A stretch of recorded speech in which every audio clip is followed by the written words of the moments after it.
दोस्तों नमस्ते।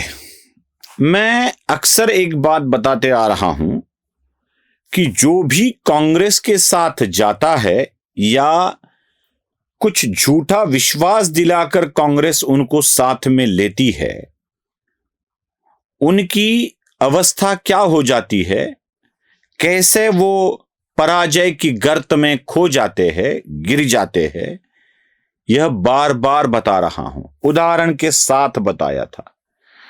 कांग्रेस जिन जिन स्थानिक पार्टियों के साथ गई उनकी वाट लग गई है और कुछ लोग हैं कि ये समझ ही नहीं पा रहे हैं। कांग्रेस ही उनकी उद्धार करता है ऐसे उन्हें लगता है। तेजस्वी को अब ध्यान में आया होगा कि जब पराजय की वक्त था तब राहुल गांधी कहां पर है। क्या वह कांग्रेस पार्टी के ऑफिस में बैठकर मीटिंग कर कर पराजय का जायजा ले रहे हैं? अब जायजा ले भी कितना, क्योंकि अब लगभग शतक पर चले जाएंगे। राहुल गांधी पराजय के शतक पर पहुंच जाएंगे। इतनी बार परास्त हो चुके हैं कि कुल मिलाकर उतनी जगह भी उनके पास नहीं रही होगी। मैं तो सिर्फ लोकसभा और विधानसभा जिनके लिए राहुल गांधी रिस्पॉन्सिबल होते हैं उनकी बात कर रहा हूं। अगर मैं उसके साथ साथ झड़पी, विधान परिषद, म्युनिसिपल कॉरपोरेशंस की बात करूं तो कहीं का कहीं पहुंच जाएगा। उतनी जितनी बार राहुल गांधी पराजित हो चुके हैं, जितनी बार उतनी बार तो वो चुनकर भी उतने सीट भी वो अभी रखते नहीं होंगे अपने पास लोक प्रतिनिधि के तौर पर। बस एक बात समझ लेना आवश्यक है कि किस तरह से स्थानीय पार्टियों को राहुल गांधी खत्म करते आ रहे हैं। यह तो ऐसे हुआ किसी पंछी ने अपने घोंसले और घोंसले के अंदर रखे हुए अंडों का रक्षण करने के लिए किसी सांप को रखा हो। मतलब वही सांप अपने घोंसले में बैठे चूजों को और अंडों को खा रहा है तो उस पंछी को समझ लेना चाहिए। लेकिन यह पंछी है कि समझते ही नहीं है कि जिसको रक्षा के लिए बिठाया गया है वही खा रहा है। घर का भेदी ही घर तोड़ रहा है। कुछ उदाहरण मैं आपको बिहार की इलेक्शन के दे दूंगा। कुछ उदाहरण बिहार में जब चुनाव की बारी आई तो सीटों का बंटवारा, क्योंकि हर जगह गठबंधन बन रहे थे, वहां महागठबंधन बना, यहां एनडीए बना, कुछ और भी लोग बिना गठबंधन के लड़ रहे थे, जैसे प्रशांत किशोर की पार्टी हुई, एआईएमआईएम हुई, ऐसी पार्टियां लड़ रही थी। तब बीजेपी, जेडीयू और लोक जनशक्ति रामविलास पासवान वाली पार्टी, इन पार्टियों ने मिलाकर एनडीए की एक इसमें इलेक्शन लड़ने का निर्णय लिया, एनडीए बनाकर लड़ने का निर्णय लिया। सीटों का बंटवारा कैसे हुआ? बीजेपी ने 101 सीटें लड़ी, जेडीयू ने 101 सीटें लड़ी, रामविलास पासवान के बेटे चिराग पासवान की पार्टी ने लगभग 29 सीटें लड़ी। अब ये हो गए 131 243 में से। बाकी बची सीटें छोटी छोटी पार्टियों को दे दी गई। अब मैं आपको एक आंकड़े दिखा रहा हूं।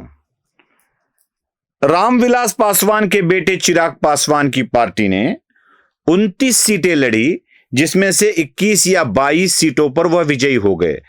अंतिम आंकड़ा क्या है वो जल्द ही आ जाएगा। 5-7 जगह पर वो परास्त हो गए। मैं बता दूं कि इन्हीं आंकड़ों के चलते अगर देखा जाए तो चिराग को दी गई सीटें लगभग ऐसी थी जहां पर जेडीयू और बीजेपी लड़कर भी हारे थे। दोनों ने ट्राई किया था। चिराग की सीटें चिराग को मिली और वो जीत कर आ गए। बीजेपी को यह पता था कि चिराग जिस जगह पर अच्छे काम कर सकता है वहां पर दे दिया जाए, चुनकर आएगा। तो लगभग 22 सीटें चिराग जीतकर लाए। दोनों मिलकर समान जगह पर लड़े, 101-101। शायद आंकड़ों में कुछ हेरफेर हो सकता है क्योंकि दोपहर के वक्त में वीडियो बना रहा हूं। शाम में अंतिम आंकड़े आ जाएंगे, लेकिन 101 का आंकड़ा नहीं बदलेगा। बीजेपी ने 101 सीटें जीती। 90 से लेकर 91 तक बीजेपी ने जीत हासिल की। जेडीयू ने 101 सीटें लड़ी, जिसमें से लगभग 80 के ऊपर, 80 81 या 82 कुछ तो ऐसे हो सकता है, उतनी सीटें जेडीयू ने जीती। बीजेपी हारी 10 पर, जेडीयू हारी 20 पर, पासवान के बेटे हारे 7 पर। 30 और 37 मतलब हो गया 67 का आंकड़ा। ये जितने हारे हैं उतने भी महागठबंधन जीत नहीं पाया। ये जितने हारे हैं उतनी सीटें भी महागठबंधन जीत नहीं पाया। चलो, महागठबंधन के सीटों के बंटवारे की ओर जाना होगा इसको समझने के लिए। महागठबंधन में आरजेडी ने 143 सीटें लड़ी, जिसमें से लगभग 26 से लेकर 30 तक कुछ तो सीटें जीती होगी, क्योंकि आंकड़ा मैं जब देख रहा था तब 26 का था, इधर उधर कुछ हो सकता है। कांग्रेस ने झगड़कर, लड़कर, राहुल गांधी बार बार बिहार आकर एक बात कहते रहे कि हम मिलकर लड़ेंगे, और 61 सीटें जीत ली।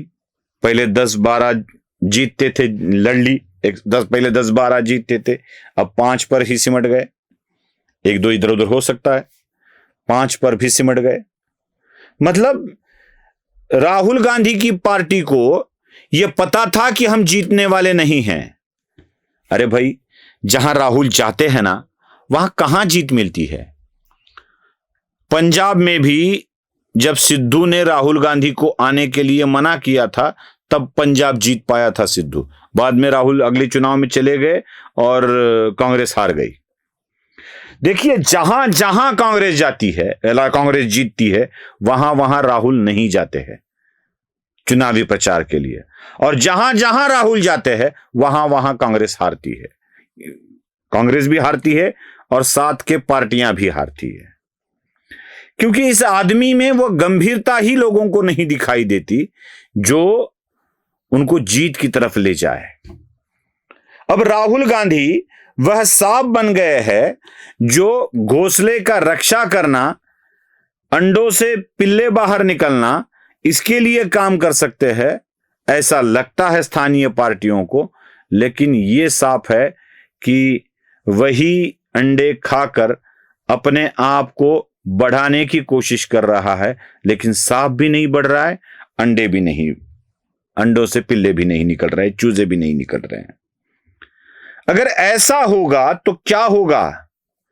स्थानीय पार्टियां समझ ही नहीं पा रही है कि राहुल गांधी का साथ मतलब अपना विनाश, और वही चीज हुई तेजस्वी के साथ बिहार में।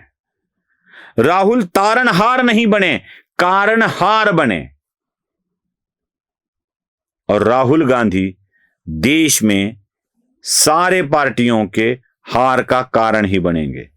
जो आदमी अपनी खुद की पार्टी को एक बार भी जीत नहीं दिला पाया, वो कहां से जीत दिलाएगा दूसरी पार्टियों को। नमस्ते।